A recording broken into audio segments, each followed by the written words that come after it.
राम राम। जब आपके मन में लालच आ जाता है कि ये चीज मेरी है, तभी आपके मन में अहंकार भी आता है, पाप भी आता है। आप किसी चीज पर अपना अधिकार नहीं जमा सकते। मान लीजिए आप 1,000 रुपया लेकर बाजार गए, एक हलवाई को कहा कि मिठाई दे दो, उसने आपको 1,000 रुपये की मिठाई दे दी। आपके हाथ में उस 1,000 रुपये के बदले क्या आया? मिठाई आई। मिठाई हलवाई की थी, उसने आपको दी, उसके हाथ में मिठाई के बदले क्या आया? 1,000 रुपया आया। अगर आप ये सोचते रहे कि मैं पैसे भी ले लूं और मिठाई भी ले लूं, तो ये आपके मन की लालसा है। एक ऐसी छोटी सी कथा मिलती है इतिहास में। उज्जैनी के एक राजा थे, उनका समय से पहले ही देहांत हो गया।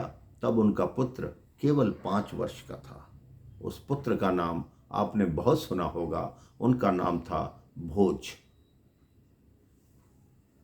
उस राजा के एक छोटे भाई थे जिनका नाम था मूंज।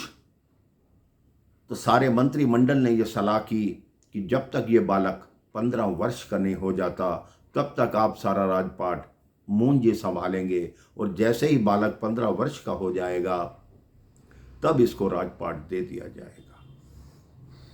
अब इस बात को 9 साढ़े 9 वर्ष हो गए। अब मूंज के मन में आने लगा, जब सारी सत्ता मैं संभाल रहा हूं, तो इसको राजा क्यों बनाऊं? वो बालक इतना विद्वान और चतुर था, और भगवान का नाम लेता रहता था, भगवान के ऊपर श्लोक लिखता, भोजपत्र लिखता। उसी के नाम से मेरे भाई बहन भोजपाल, उसी के नाम से भोपाल का नाम पड़ा। तो जब वो बालक 15 वर्ष के निकट पहुंचने वाला था, तो मूंज के मन में एक योजना आई। उसने अपने सेनापति को बुलाया कि तुम ऐसा करो, जंगल में ले जाकर इसका वध कर दो। अगर इसका वध कर दोगे तो मुझे कोई कुछ कहने वाला नहीं होगा, इस राज्य पर मैं ही बैठा रहूंगा। सेनापति ने उसका आदेश माना, लेकिन जैसे ही जंगल में प्रवेश किया, सेनापति की आंखों से आंसू आने लगे। तो भोज ने पूछा, क्या हुआ सेनापति, आज तुम उदास क्यों हो? कहते, कुछ नहीं राजकुमार, मेरा मन बड़ा विचलित है। उन्होंने कहा, किस लिए? कहते, हम दोनों को शिकार पर भेजा तुम्हारे चाचा ने, लेकिन मुझे कहा शिकार के बहाने जाकर तुम्हारा वध कर दूं। ये तलवार जब मैं सेना में भर्ती हुआ था, मुझे आपके पिताजी ने उपहार स्वरूप दी थी। आज इसी का रक्त लगाकर, आपका रक्त लगाकर मुझे आपके चाचा जी को दिखाना है। तो राजा भोज ने कहा, ठीक है, तुम मुझे मार दो, मैं बैठ गया हूं, मारो। उन्होंने कहा, मैं आपको मार नहीं सकता,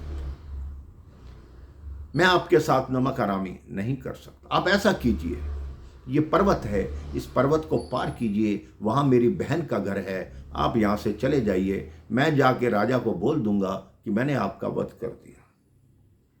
तो कहते, तलवार पे रक्त कहां से लाओगे?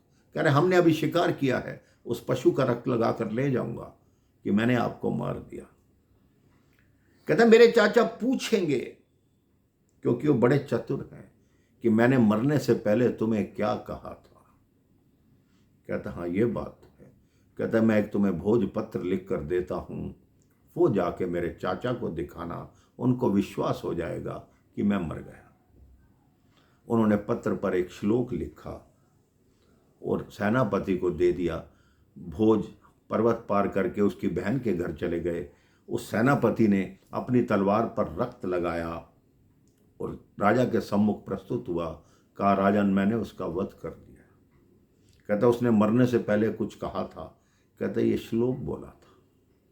जब वो श्लोक पढ़ा, उसमें लिखा था, इस संसार में बड़े राजा हुए, मंधाता हुए, इक्ष्वाकु हुए, लेकिन कोई भी अपना राज्य और भूमि साथ नहीं ले गया। आज मुझे खुशी है कि मेरे चाचा जो मूंज हैं, वो पूरा राज्य और पृथ्वी अपने साथ ऊपर लेकर जाएंगे। मूंज को अपनी गलती का एहसास हो गया कि मैंने किया क्या। ये तो सब नश्वर है, सब कुछ छोड़ के जाना है, इसके पीछे मैंने अपने भाई की अंतिम निशानी को मरवा डाला। सेनापति जोर जोर से हंसने लगा। कहते, क्या हुआ?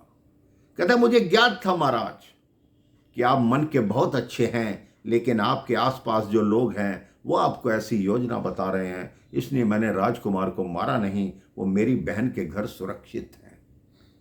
तुरंत बुलाया गया। अभी 15 वर्ष के भी नहीं हुए थे, उन्हें राज पे बिठाया और जो मूंछ थे वो खुद उन्होंने सन्यास धारण किया और जंगल में जाकर भक्ति करने लगे। तो मेरे भाई बहन, आपकी विद्वता दूसरे की लालसा को भी समाप्त कर देती है, उसको भी क्षीण कर देती है। क्योंकि राजा भोज भगवान के भक्त थे, उन्होंने ये भी नहीं सोचा कि ये मुझे मार डालेगा, वो तो मरने को भी तैयार थे, लेकिन एक लालची के मन से लालसा कैसे मिटानी है, उन 2 भक्तियों के श्लोक ने ही लिख दिया।